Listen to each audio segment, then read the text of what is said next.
আছি, বাট আপনারা হয়তো আমাকে সেইভাবে দেখতে পারেন না, কারণ আমি আসলে ওইভাবে মিডিয়াটা ব্যালেন্স করতে পারি না। ম্যাক্সিমাম টাইম আমার দেশের বাইরে থাকা হয় যেহেতু, সো যার কারণে দেশের বাইরে থাকার কারণে আসলে এটা আমার জন্য খুব বেশি একটা হয়ে ওঠে না। আমি আসলে খুব বেশি একটা জয়েন করতে পারি না, প্রোগ্রামেও করতে পারি না। যখনই থাকি ইনভাইটেশন পাই চলে আসার চেষ্টা করি। এবার শিরোনাতে আসলে অবশ্যই খুব ভালো লাগে।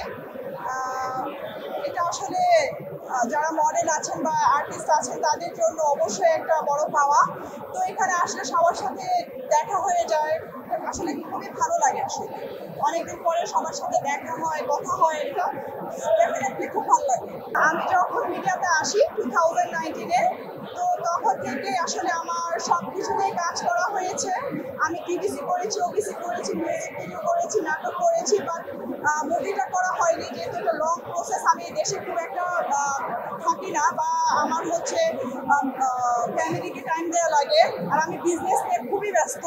সো ওভারঅলি সব কিছু মিলিয়ে আসলে হয়ে ওঠে না। আমি আসলে মিডিয়া কর্মী হওয়ার পরেও আমার বিজনেসটাই আমার মেইন ফোকাস। আমি আসলে সবসময় মিডিয়া নিয়ে খুব বেশি ব্যস্ত থাকি।